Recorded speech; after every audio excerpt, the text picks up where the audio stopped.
Thank you, Hakan Fidan. It is good to be in Ankara. I have been looking very much forward to this visit. We have had many contacts during the last couple of months, among them discussing what you mentioned, the proposed legislation putting a ban on Quran burning in Denmark, and it's good to meet you here in person in Ankara. When I left Copenhagen yesterday, it was cold and dark, and it was raining, and when I return later tonight, it's still going to be cold and dark, so I'm considering staying here for a few more days. At least I'm sure that this will not be my last visit to Ankara in my capacity as Minister of Foreign Affairs.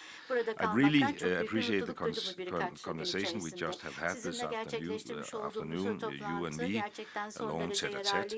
It has been frank, it has been constructive, and for me at least, also quite informative. Denmark and Turkey are good allies based on a shared will to understand each other's perspective. And though we don't necessarily see eye to eye on all issues, I not only hope, but I'm convinced that we can strengthen our bilateral relationship going forward. My government is fully dedicated to enhance our alliances around the world and committed to enhance our bilateral relations. And we also discussed that there's a huge potential in terms of investments and trade and people-to-people contact. But talking about alliances around the world, the time called for more dialogue, more outreach, more cooperation. And Turkey plays an important role in regional politics, in world politics, and in the Middle East. A role that also comes with a certain responsibility. And as you mentioned, our conversation this afternoon has been broad and substantial. The situation in Israel and Gaza is concerning to all of us, not least the humanitarian dimension on this. The Danish government strongly condemns Hamas' terrorist attack against Israel on October the 7th. Nothing can justify the brutal assault against Israeli civilians. And we consider Hamas being a designated terrorist organization,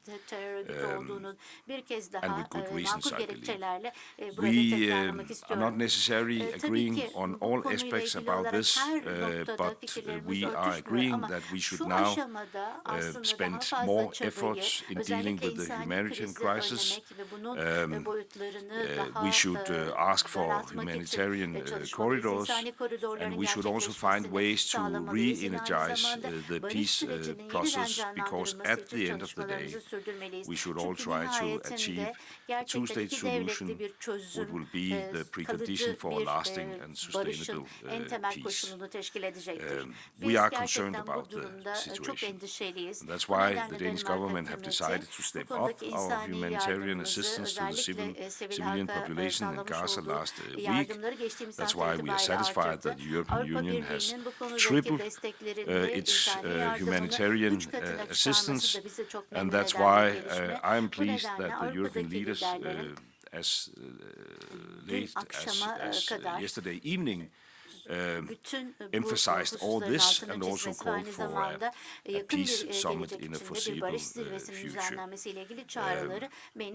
And I think Turkey is an important partner in all this. Turkey can play an important role in this regard. We also discussed Sweden's application to join NATO. I also discussed that with the Foreign Affairs Committee in the Parliament a couple of hours ago. It is definitely positive that President Erdogan a few days ago sent the accession protocol to the Grand National Assembly. We now count on the Assembly for a swift process. Sweden is ready to join NATO and has been so far long, and I look forward to welcoming Sweden, which is our neighboring country, as full NATO member very soon. That will boost security in all corners of the alliance. Russia's war against Ukraine was also top on our agenda. Denmark is unwavering in our support to Ukraine. We must do all we can to help Ukraine liberate its territory and stop Russia's war of aggression. Russia's aggressions and actions have not only affected Ukraine, they have also had global consequences for energy and food security. And I want to commend Turkey for the role you have played in terms of the Black Sea grain initiative. That's a prime example of the important role Turkey can play, and we need to work strongly on these issues. And I must say, and I'm convinced even more after our talk today, that I count on Turkey to continue to use its influence to find constructive solutions. So thank you once again for seeing me here in Ankara, Hakan. I look forward to continuing our talks later today and in the future. Thank you very much. Ben de Sayın Bakan'ın açıklamalar için kendilerine çok teşekkür ediyorum. Gerçekten çok verimli bir görüş alışverişi yaptığımızı kendileri de ifade ettiler. Bu terörle ilgili yorumlarımızda farklılıklar var. Bizim terör örgütü olarak tanıdığımız YPG ve FETÖ'yü yani başka ülkelerde terör örgütü olarak tanımamakta. Aynı şekilde biz de Filistin devletinin bir parçası olan, devlet sisteminde bir siyasal parti olan Hamas'ı da terör örgütü olarak tanımadığımızı kendilerine söyledik. Ama bu bizim insanların, sivillerin öldürülmesini kabul ettiğimiz manasına gelmiyor. Tam tersine en başından itibaren kınadığımızı da söyledik. Teşekkür ederim. Thank you. Thank you.